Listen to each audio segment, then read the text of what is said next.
આવે છે આવે છે। સર આપણે ના વચનો તરફ જઈએ, ટૂંકી પ્રાર્થના કરીએ। પ્રભુ, તમારી હજુરમાં આવીએ છીએ, તમારી પર આધારિત થઈએ છે, તમારી મદદ માંગીએ છે। આજનું વચન અમને વિંધે, અમારી સાથે વાત કરે એ માંગી લઈએ છીએ। પ્રભુ ઈસુ તમારા નામમાં માંગીએ છીએ, આમેન। કે આપણે બે લગભગ શુક્રવારથી એક વચનને સમજી રહ્યા છે, શીખી રહ્યા છે, માથી 6 અને 33। પણ તમે પહેલા તેના રાજ્યને તથા તેના ન્યાયપણાને શોધો, એટલે એ બધા વાના પણ તમને અપાશે। કે અને આપણે સમજી ગયા છે કે જે આખું બાઇબલ છે જાણે બે ભાગમાં વહેંચાયું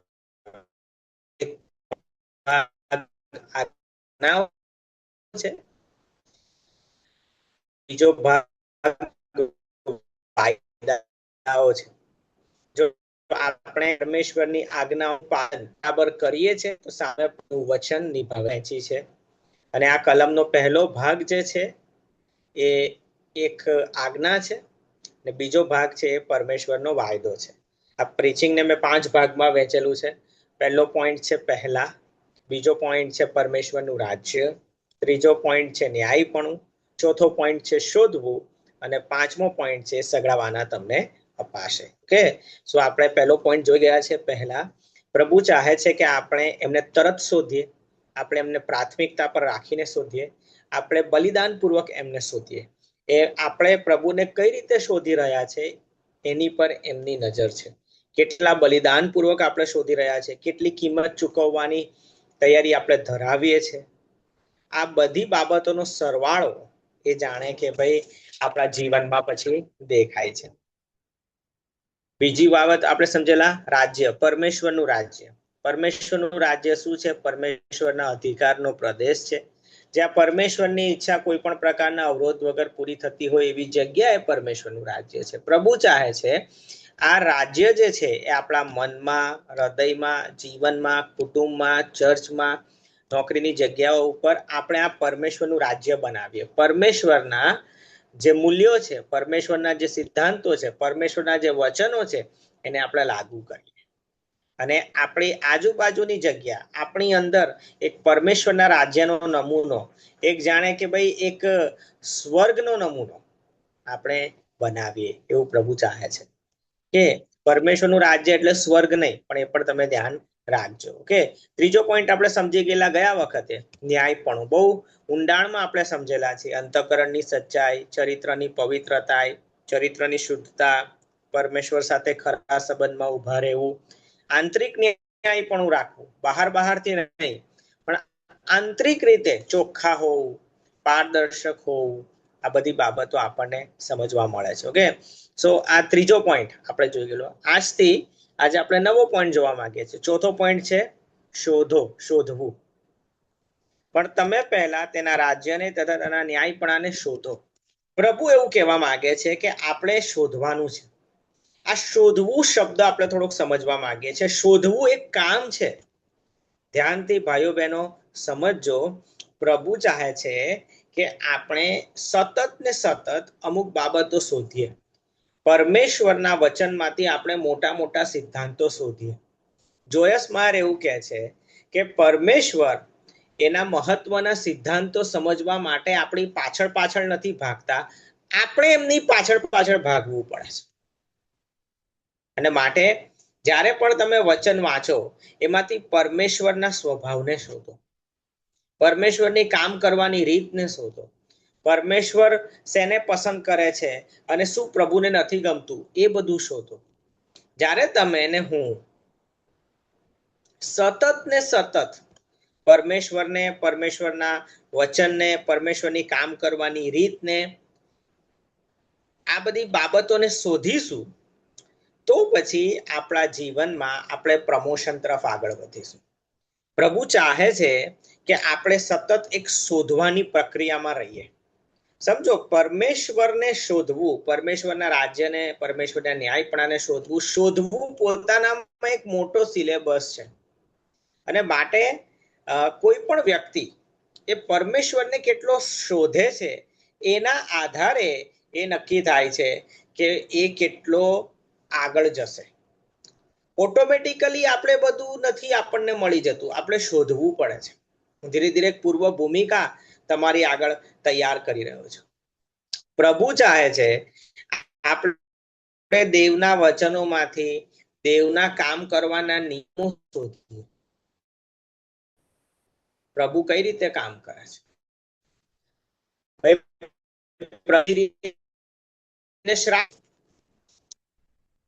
પ્રભુ બીમારીને શ્રાપ આપવાનો છે, ગરીબીને શ્રાપ આપવાનો છે, આપણે ભ્રષ્ટાચારને શ્રાપ આપવાનો છે, આપણે કોઈ પણ ખોટી પ્રવૃત્તિ જોઈએ છે પ્રવૃત્તિને આપણે શ્રાપ આપવાનો છે, આપણે ડિપ્રેશનને શ્રાપ આપવાનો છે, આપણે કોઈ વ્યક્તિ કોઈ વ્યસનમાં છે એ વ્યક્તિને નહીં પણ એ વ્યસનને શ્રાપ આપવાનો છે.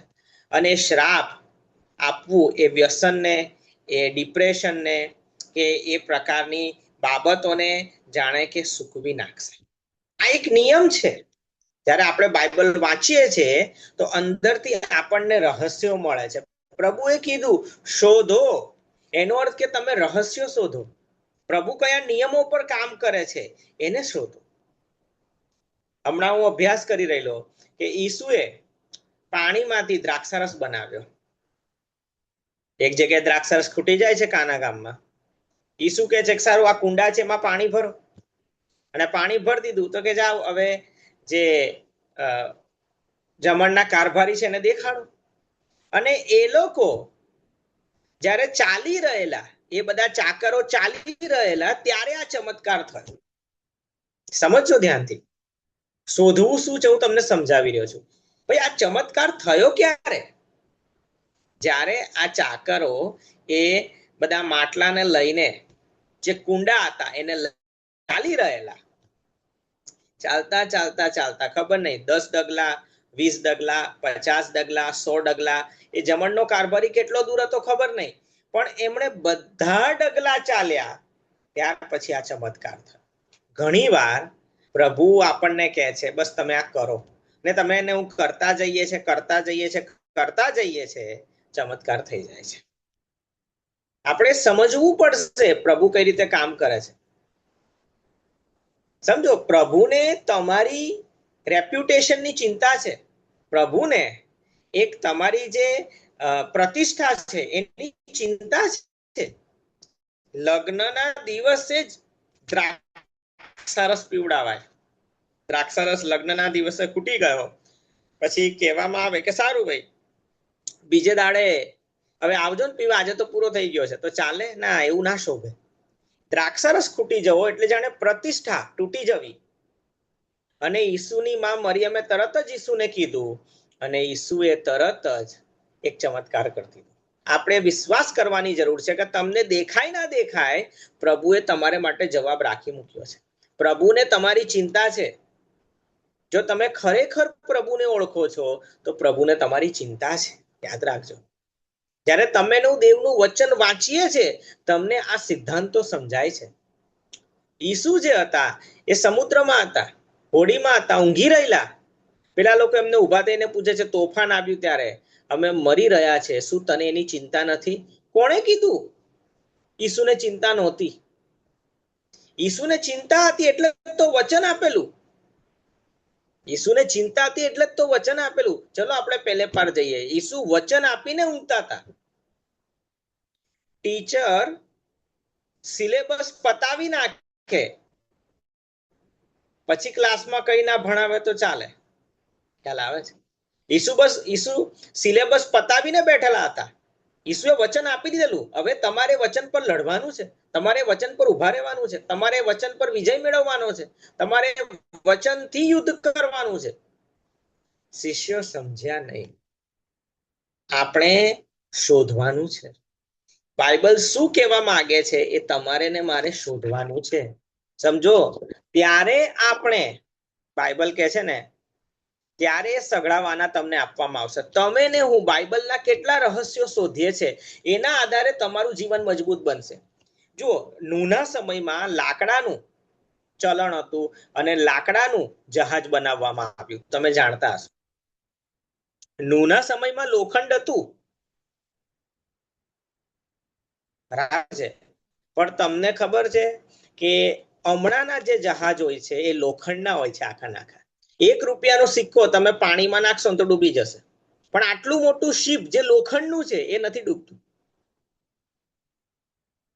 આ એક રહસ્ય છે. આટલું મોટું લોખંડનું શિપ નથી ડૂબતું, પણ એક નાની ખીલી પાણીમાં ડૂબી જાય છે. બરાબર છે. એક તગારું હોય, તગારું, બરાબર છે, એને તમે પાણીમાં નાખો નહીં ડૂબે. કેમ? કારણ કે થોડા સમય પછી શોધાયું.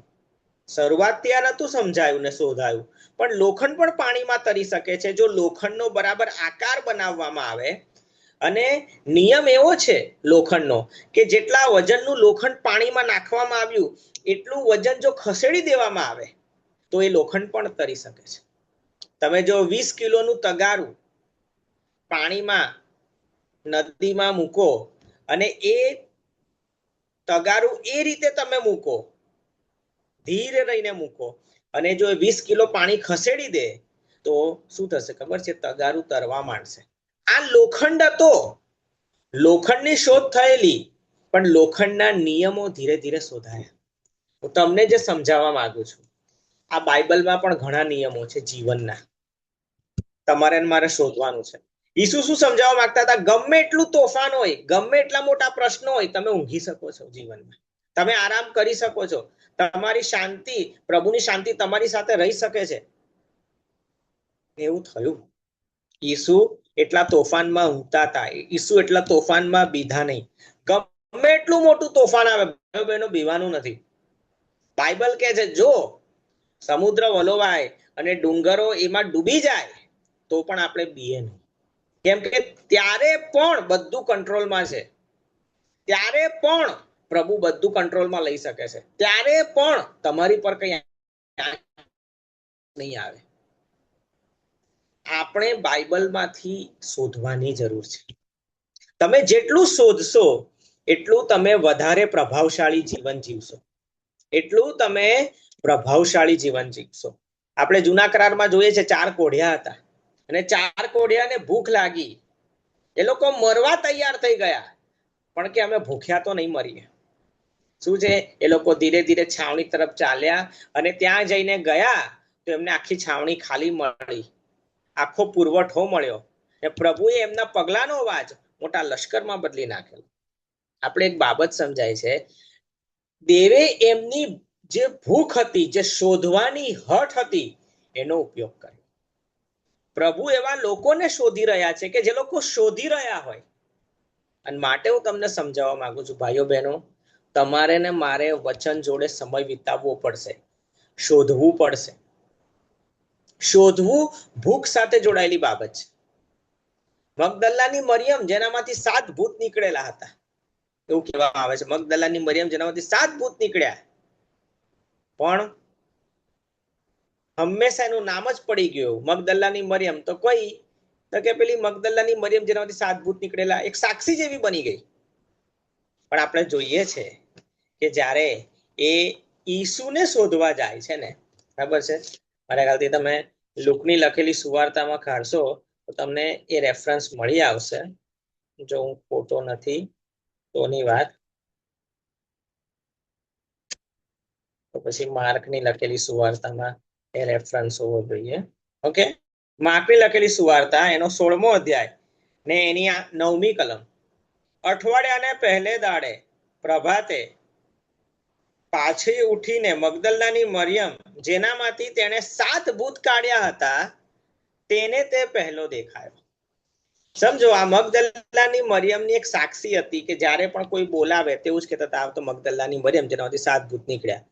પણ એ ઈસુને શોધવા નીકળી અને 12 શિષ્યો ના નીકળ્યા, 11 શિષ્યો ના નીકળ્યા, અને એ શોધવા નીકળી અને એણે પહેલા ઈસુને શોધી કાઢ્યા અને એની ઓળખાણ બદલાઈ ગઈ, મગદલ્લાની મરિયમ કે જેને તે પહેલો દેખાયો. હવે મગદલ્લાની મરિયમની સાક્ષી શું છે ખબર? કઈ મગદલ્લાની મરિયમ? તો જેણે ઈસુને સૌથી પહેલા જોયો. કેમ એને ઈસુ પહેલા દેખાયા? કારણ કે પહેલા વહેલા શોધવા નીકળી. ભાઈઓ બહેનો, તમે ને હું ઈસુને કેટલા શોધીએ છે, પ્રભુની નજર એની પર છે. શોધતા રહેજો. તમારા જીવનમાં તમે પ્રભુને જેટલા શોધશો એટલો તમારા જીવનમાં મોટું અને હકારાત્મક પરિણામ આવશે.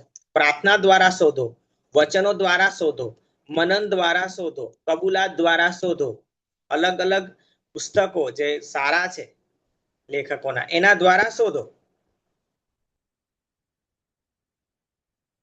કે પ્રાર્થના અને ઉપવાસ દ્વારા શોધો, પ્રભુ જોડે સમય વિતાવવા દ્વારા શોધો.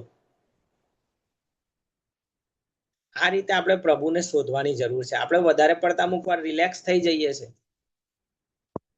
ખબર છે. અને માટે આપણે જોઈએ છે એલીશાએ બમણો હિસ્સો માંગ્યો, મારે બમણો હિસ્સો જોઈએ છે. એણે શોધ્યું.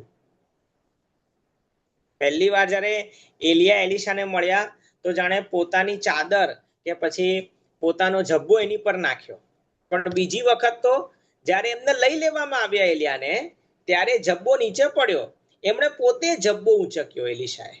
અમુક વાર બધું આપણી પર પડતું નથી, આપણે લેવું પણ પડે છે.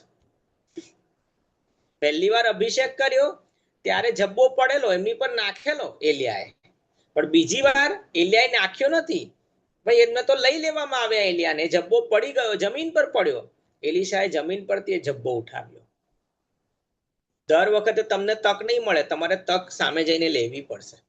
દાઉદને કોઈ આમંત્રણ આપવા નતું ગયું, સાહેબ ગોલિયાત જોડે લડશો, ઈચ્છા છે? નહીં, દાઉદ સામેથી ગયો, હું લડવા માંગુ છું, મારો વિશ્વાસ મને જાગૃત કરી રહ્યો છે, હું લડીશ. સમજો, દર વખતે જબ્બા તમારી પર નહીં પડે, દર વખતે કોઈ માથા પર હાથ મૂકીને પ્રાર્થના નહીં કરવા, તમારે પોતે ઘૂંટણો છોલવા પડશે, તમારે પોતે ઉપવાસ કરવો પડશે, પોતે ઉત્તેજન મેળવવું પડશે, પોતે બલિદાન આપવું પડશે, પોતાના વિશ્વાસે ઉભા થવું પડશે, પોતે દેવના વચનોનો મર્મ શોધવા બેસવું પડશે. હવે કેમ ના થાય? આપણે જીવતા દેવના બાળકો છીએ, વિશ્વાસ કામે લગાડવાનો છે, વચનો પર ઉભા રહેવાનું છે, મદદ માગવાની છે, ઉપવાસ કરવાના છે, શોધવા બેસવાનું છે. સમજો, જે લોકો શોધે છે એમને પ્રભુ મળે છે. ઓકે, તો શોધવું એક મહત્વની વાત છે કે, અને માટે ચોથો પોઈન્ટ અહીંયા હું પૂરો કરું છું, શોધવું. પ્રભુ ચાહે છે તમે એમને શોધો વચનો દ્વારા, તમે એમની કામ કરવાની રીતને સમજો અને શોધો. પ્રભુને શું ગમે છે, શું નથી ગમતું, કઈ બાબત આશીર્વાદ લાવે છે, કઈ બાબત દેવનો અણગમો લાવે છે, આ બધી બાબત આપણે શોધવી જોઈએ. ઓકે, તમે જેટલા પ્રભુને શોધશો એટલા મળશે, ખબર છે. પાંચમો અને છેલ્લો પોઈન્ટ જે હું તમારી સાથે શેર કરવા માંગુ છું, બધા વાના તમને આપવામાં આવશે. પાંચમો પોઈન્ટ કયો છે? બધા વાના તમને આપવામાં આવશે. મેં તમને કીધું બાઇબલ 2 ભાગમાં વહેંચાયેલું છે, અને જ્યારે પહેલો ભાગ તમે પૂરો કરો છો તો બીજો ભાગ પ્રભુ પૂરો કરે છે.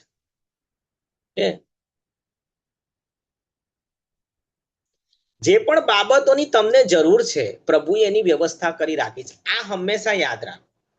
જો તમે એક કુટુંબમાં છો, તમને ઘરની જરૂર છે, પ્રભુએ ઘરની વ્યવસ્થા કરી રાખી છે. તમે અનમેરિડ છો, પ્રભુએ તમારા પાર્ટનરની વ્યવસ્થા કરી રાખી છે. તમે પરણેલા છો પણ બાળક નથી, બાળકની વ્યવસ્થા કરી રાખી છે. બાળક છે ભટકી ગયું છે, ડ્રગ્સમાં છે, એડિક્શનમાં છે, આલ્કોહોલમાં છે, પ્રભુએ એને માટે વ્યવસ્થા ઉપાય કરી રાખી. વિશ્વાસની જરૂર છે. મને જે પણ જોઈએ છે બધાની વ્યવસ્થા પ્રભુએ કરી આપી છે.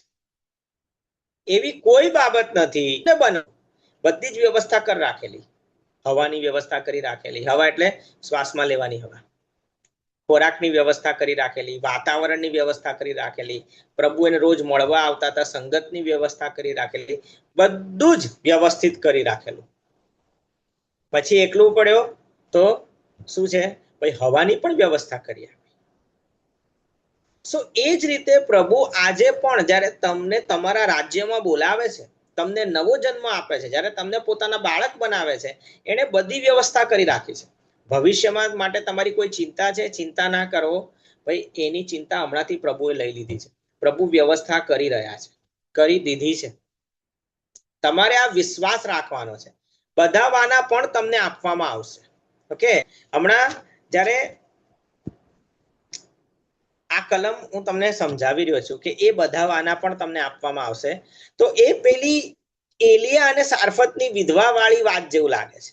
પણ પહેલા તું મારે સારું રોટલી બનાવ,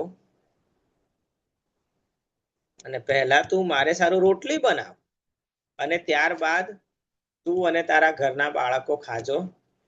બરાબર છે? એમ કે દેવનું વચન કહે છે કે જ્યાં સુધી વરસાદ નહીં પડે ત્યાં સુધી માટલીમાંનો મેંદો ને કુંડીમાંનું તેલ તૂટી જશે નહીં. પણ પહેલા તું મારે સારું રોટલી બનાવ. અહીંયા શું કહે છે? પણ પહેલા તમે તેના રાજ્ય તથા તેના ન્યાયપણાને શોધો, એટલે સગડાવાના તમને આપવામાં આવશે. એમ એલિયા પણ કહે છે તમે પહેલા મારા માટે જાણે કે આ રોટલી બનાવ, પછી તારી વ્યવસ્થા પણ થઈ જશે. તમને જ્યાં સમજાવવા માંગુ છું કે એક ભાગ એ છે જે પ્રભુ આપણને સોંપે છે, આપણે આપણી ભૂમિકા ભજવવાની છે. અને એ જ ભૂમિકામાં એક બીજી ભૂમિકા વિશ્વાસ. પ્રભુ વિશ્વાસનો પ્રતિભાવ કહે છે. બાઇબલ કહે છે વિશ્વાસ વગર દેવ પ્રસન્ન થશે. વિશ્વાસ કરો. તમે ચાહો છો તમને નોકરી મળે, મળશે. વિશ્વાસ કરો. તમે ચાહો છો તમારા કૌટુંબિક પ્રશ્નો સોલ્વ થાય, થશે. વિશ્વાસ કરો. તમારે મહેનત વિશ્વાસ કરવામાં લગાડવાની છે. વચન પર વિશ્વાસ કરવાનો છે. વિશ્વાસ પર ઉભો થાય છે. વચનમાંથી વિશ્વાસ આવે છે. હમણાં જ્યારે હું તમને વાત કરી રહ્યો છું, તમારે વિશ્વાસ ગ્રહણ કરવાનો છે. સમજો, જ્યારે એલિયાએ સારફતની વિધવાને કીધું કે પહેલા તું મારા માટે રોટલી બનાવ, પછી તું અને તારા બાળક માટે કરજે. કેમ કે યહોવા એમ કહે છે કે જ્યાં સુધી વરસાદ નહીં પડે ને ત્યાં સુધી આ લોટ અને તેલ ખૂટી જશે નહીં. પેલી સ્ત્રીએ શું કર્યું? પેલી સ્ત્રીએ એ વિશ્વાસના વચનને ગ્રહણ કર્યું. પેલી સ્ત્રીએ હા અને આમીન કીધું. પેલી સ્ત્રીએ પ્રતિભાવ આપ્યો. પેલી સ્ત્રીએ એક સ્ટેન્ડ લીધું. પેલી સ્ત્રીએ એક સાહસ કર્યું. પેલી સ્ત્રીએ એક પ્રકારનો ક્રાંતિકારી પ્રતિભાવ આપ્યો.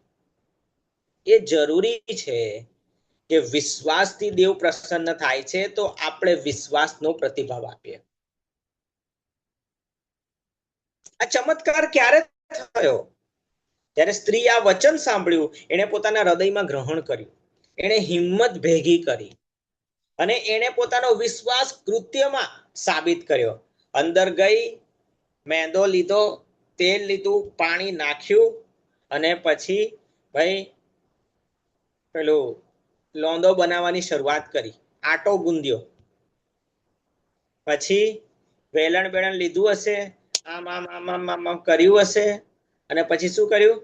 તવામાં નાખ્યું. વિચાર આવતા હશે બધા, પણ નહીં, મારે વિશ્વાસ કરવાનો છે.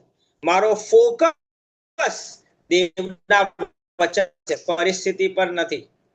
મારો ફોકસ દેવના વચન પર છે, બીક પર નથી. મારો ફોકસ દેવના વચન પર છે, અવિશ્વાસ પર નથી.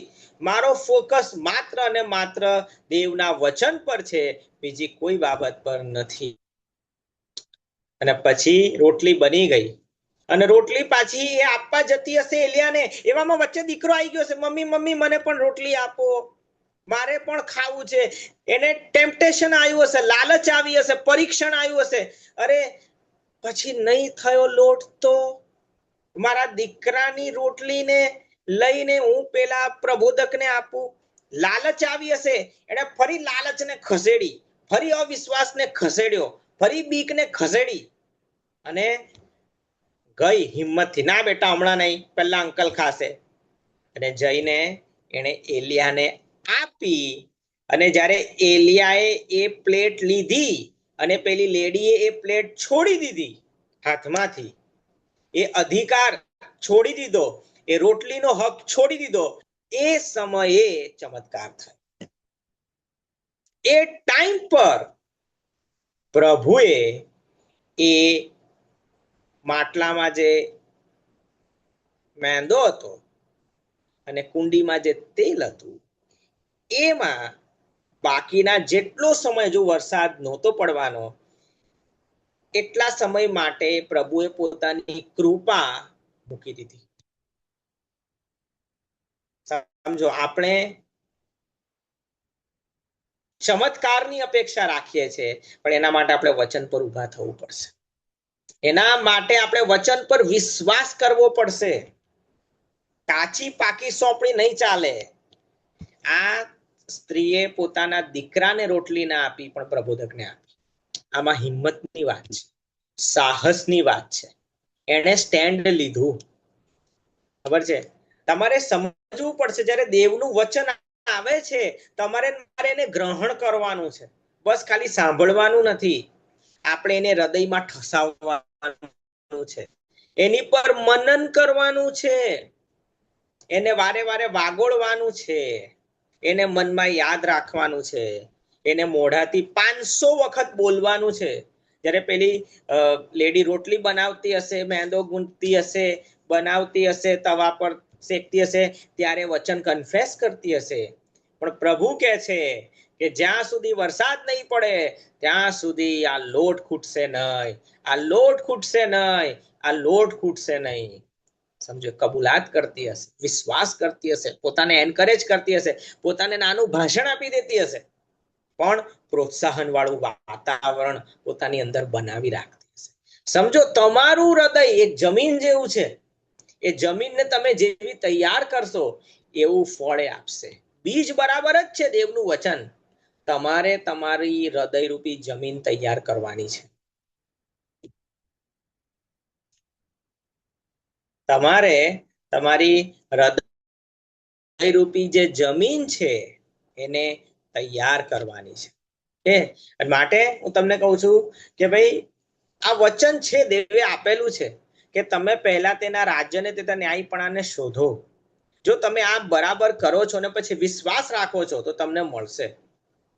સમજો, જ્યારે દેવનું વચન આવે છે તમારે એને વિશ્વાસથી ગ્રહણ કરવાનું છે. જ્યારે દેવનું વચન આવે છે એ વચન તમારી જવાબદારી લે છે. ધ્યાનથી સમજજો, જ્યારે વચન આવે છે પ્રભુનું, ત્યારે એ પ્રભુના વચન પર જ્યારે તમે વિશ્વાસ કરો છો એ વચન તમારી જવાબદારી લઈ લે છે. તમારે એ વચનને ગ્રહણ કરવાનું છે અને ત્યાં સુધી પોતાના હૃદયમાં ઠસાવવાનું છે જ્યાં સુધી એ વચન તમારી અંદર જીવંત ના બની જાય. એ વચન તમારી અંદર એક સાક્ષી ના આપવા માટે, એ વચન તમારી અંદર એક ખાતરીના સ્વરૂપમાં બદલાઈ ના જાય. એ વચન જ તમારી અંદર ટકોરા ના મારવા માંડે કે રોહન થઈ જશે, પરસોત્તમભાઈ થઈ જશે, બરાબર છે, દિલીપભાઈ થઈ જશે. એ વચન તમારી સાથે વાત કરવા ત્યાં સુધી તમારે ઠસાવવાનું છે. જ્યારે શિષ્યોએ સાંભળ્યું, ચલો આપણે પેલે પાર જઈએ, એ લોકોએ બસ સાંભળ્યું, એ વચનને એ લોકોએ પોતાની અંદર ઠસાવ્યું નહીં, એ વચન પર મનન કર્યું નહીં, એ વચન પર પ્રાર્થના કરી નહીં, એ વચનના પરિણામોની ઊંચી અપેક્ષા રાખી નહીં, બસ રિલેક્સ થઈને બેસી ગયા. આપણી પાસે બાઇબલ છે, બાઇબલ ભાઈ બહુ મોટો ખજાનો છે, આપણે બસ ખાલી ન્યૂઝપેપરની જેમ વાંચતા હોઈએ છીએ ઘણી વાર. No, it's a word of God. આપણે એની પર ઉભા થવાનું છે. જે અહીંયા વચનમાં લખેલું છે હું મારા જીવનમાં જોવા માંગુ છું. સમજો, આ ભૂખ હોવી આપણામાં જરૂરી છે. એટલે મેં તમને કીધું, વચન તમારી જવાબદારી લેવા માંગે. જ્યારે તમે વિશ્વાસ કરો છો વચન તમારી જવાબદારી લે છે. જ્યારે પેલી સ્ત્રીએ વિશ્વાસ કર્યો કે નહીં, પ્રભુ પૂરું પાડશે, હમણાં હું પ્રબોધકને રોટલી બનાવી આપીશ, અને શું થયું, એ વચને જવાબદારી લઈ લીધી એ કુટુંબની. હવે પ્રભુએ જવાબદારી લઈ લીધી. સમજો, આ એવી વાત છે, કોઈ અમુક લોકો છે, માનો કે પ્લેનમાં જઈ રહ્યા છે અને પ્લેનમાં અચાનક પ્રોબ્લેમ થાય છે અને કોઈક વ્યક્તિ હવે પ્લેનમાંથી બહાર પડે છે તો સીધો જમીન પર પડીને મરી જ જવાનો, જમીન પર પડીને મરી જવાનો. પણ જો એ હદ વચ્ચે પેરાશૂટ ખોલે છે તો શું થશે, તો પછી એ જે પેરાશૂટ છે એને ઝીલી લેશે, પેરાશૂટ એને ઝીલી લેશે. એવી જ રીતે તમારે ને મારે સમજવાની જરૂર છે કે જ્યારે વચન આવે છે ને વચન તમારી અંદર એક ખુલે છે, જ્યારે વચન તમારી અંદર જીવંત થાય છે, ત્યારે તમારી જવાબદારી લઈ લે છે. હવે વચન તમને ઉચકી લેશે, સમજો. હવે વચન જે છે એ તમને પકડી રાખશે. તમે એક પ્રકારના વચનના શેલમાં છો, એક વચનના કવચમાં છો. હવે બહાર ભલે વરસાદ ના પડે, બહાર ભલે ભૂખમરો હોય, પણ એલિયા સારફતની વિધવા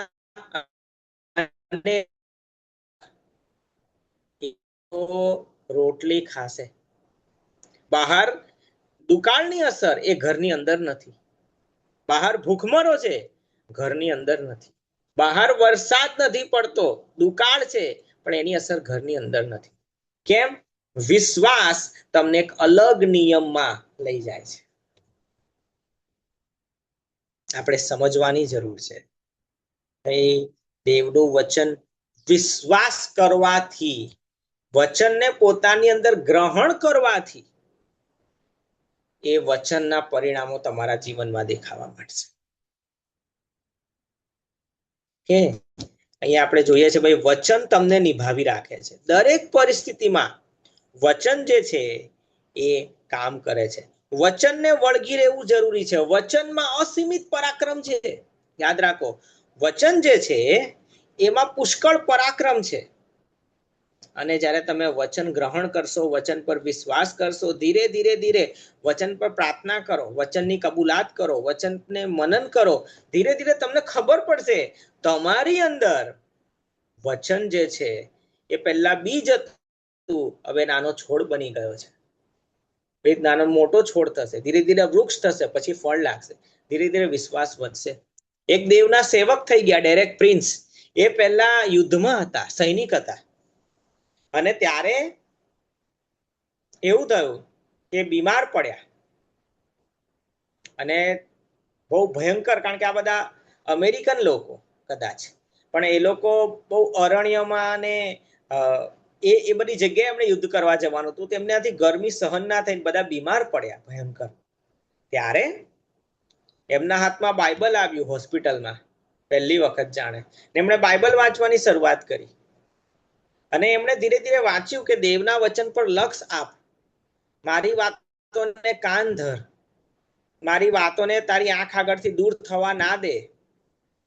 ત્યારે એમણે શું વિચાર્યું કે આ મારે વચન રોજ વાંચવાનું છે, એની પર મનન કરવાનું છે, એને વાગોળવાનું છે. ધીરે ધીરે એમને ખબર પડી કે મારી આજુબાજુના બધા લોકો જે છે એ વધારે ને વધારે બીમાર થતા જાય છે, પણ હું જેટલો બીમાર હતો એટલો જ બીમાર રહ્યો છું. હું વધારે બીમાર નથી થઈ રહ્યો. હું સારો નથી થઈ રહ્યો, પણ હું બીમાર પણ વધારે નથી થઈ રહ્યો. મારી પરિસ્થિતિ, મારી હેલ્થ ત્યાં ને ત્યાં અટકી ગઈ છે. બીજા લોકો પ્રભુના વચનને નથી વાંચી રહ્યા, વચન પર મનન નથી કરી રહ્યા, વિશ્વાસ નથી કરી રહ્યા. હું કરી રહ્યો છું. તરત જ એમના જીવનમાં એક ચમત્કાર થવાની શરૂઆત થઈ. એમની તબિયત વધારે બગડવાની બંધ થઈ ગઈ. બીજાની તો વધારે બગડી, પણ એમની અટકી ગઈ. અને થોડા સમય પછી ઊંધું થયું, એ સાજા થવાની શરૂઆત થઈ. અને ધીરે ધીરે સાજા થઈ ગયા. હું શું સમજાવવા માંગુ છું, વાતાવરણ એ જ હતું હોસ્પિટલનું, એ જ એ લોકો રણમાં હતા, એ જ ગરમી હતી, આજુબાજુ વાળાઓને એ જ ડિઝીઝ હતા, એ જ વાયરસ હશે કે એ જ મંદવાડ હશે, એ પણ બધા અમેરિકન. પણ એક વ્યક્તિ છે કે જેનું જીવન અલગ છે, એનું રિઝલ્ટ અલગ છે, અને બાકી બધા લોકો પર બધી જ અસર છે. કેમ? જ્યારે તમે વિશ્વાસ કરો છો, પ્રભુનું વચન તમને સાચવી લે છે. પ્રભુનું વચન તમારી જવાબદારી લે છે. હવે આજુબાજુ ગમે તે થાય, તમારી પર એની અસર નહીં પડે. તમારી પર એની અસર નહીં પડે. પ્રભુનું વચન ચમત્કારિક રીતે તમારી સંભાળ લેશે. માટે હું તમને કહેવા માંગુ છું કે એ બધા વાના તમને આપવામાં આવશે. વિશ્વાસ કરો. એ વિશ્વાસ કરો કે જ્યારે તમે દેવને શોધશો, દેવની ઈચ્છાને શોધશો, પ્રભુ સઘળી જરૂરિયાતો પૂરી પાડશે. આ વચનને ગ્રહણ કરો, એની પર પ્રાર્થના કરો, મનન કરો, પ્રભુને કહો, પ્રભુ મારે આ વચન પર ઉભા થવું છે, મને વિશ્વાસ આપો, અને પરિસ્થિતિ બદલાશે. ઓકે, સો આશા રાખું છું આ બાબતો તમને હેલ્પ થશે. કે પણ તમે તેના રાજ્યને તથા તેના ન્યાયપણાને શોધો એટલે સઘળાવાના તમને આપવામાં આવશે. કે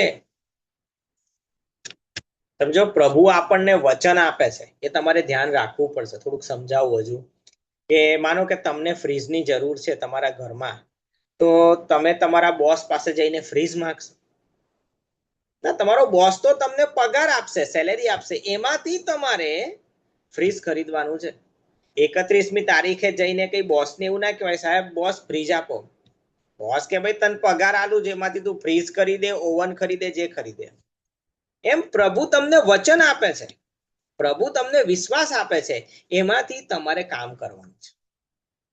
તમને કારની જરૂર છે, પ્રભુને કહો, પ્રભુ મારે કાર જોઈએ છે, કાર માટેનો વિશ્વાસ આપો, કાર માટે ચમત્કાર કરો.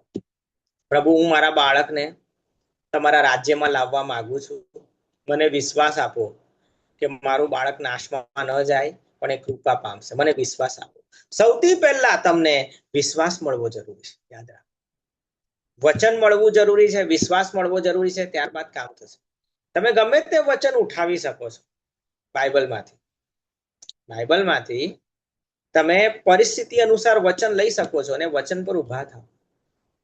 એટલે મેં તમને કીધું કે તમે 31મી તારીખે બોસ પાસે જશો અને ફ્રીજ માંગશો, મોબાઈલ માંગશો, ટીવી માંગશો નહીં, એ તમને પૈસા આપશે, એ પૈસાથી તમારે ખરીદવાનું છે. એ જ રીતે તમે પ્રભુ પાસે જશો, પ્રભુ તમને વચન આપશે, પ્રભુ તમને વિશ્વાસ આપશે. દેવે આદમ અને હવાને શું આપ્યું?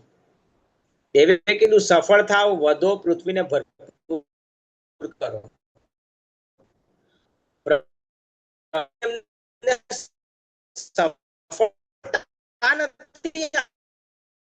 સફળ થવાનો આશીર્વાદ, વધારો નથી આપ, વધવાનું વચન, ભરપૂર કરો, તમને વચન આપે છે, એ તમને વિશ્વાસ આપે છે, તમારે એ લેવાનું છે અને કામ કરવાનું છે. પ્રભુને કહો, પ્રભુ મને વિશ્વાસ આપો, પ્રભુ મને વચન આપો. એ વચન અને વિશ્વાસ તમારી જરૂરિયાત પૂરી પાડશે. આકાશમાંથી પૈસા નહીં પડે, આકાશમાંથી વચન પડશે, આકાશમાંથી વિશ્વાસ આવશે, અને એ વિશ્વાસને એ વચન તમારા જીવનમાં ચમત્કાર કરશે.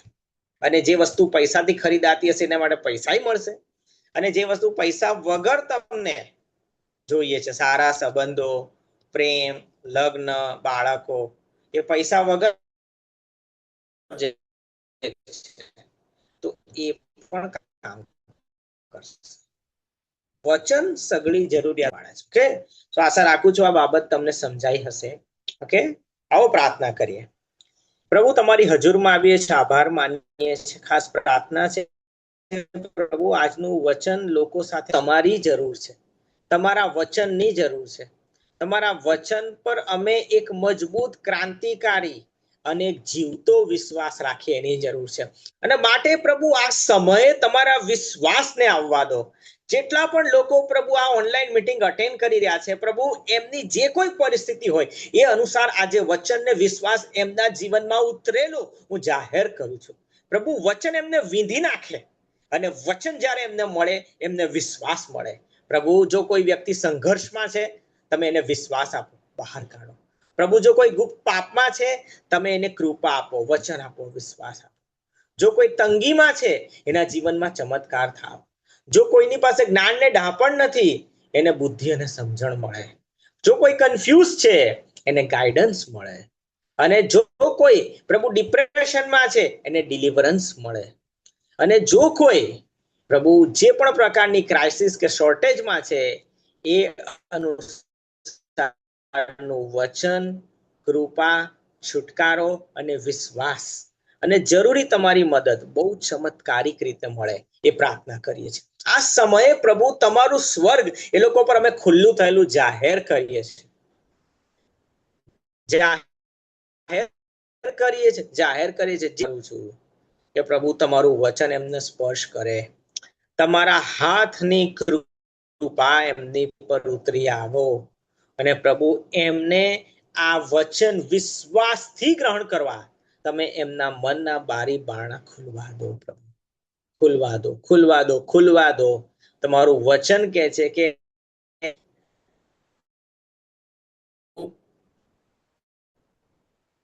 વિશ્વાસ આવે છે અને ખ્રિસ્તના શબ્દ વડે છે પ્રભુએ વિશ્વાસ આજે એમના હૃદય અને પ્રભુ એમના જીવન કામકાજની શરૂઆત થાય છે એ પણ વિશ્વાસ કરીએ છીએ. પ્રભુ ઈસુ તમારા નામમાં માંગીએ છીએ. આમેન.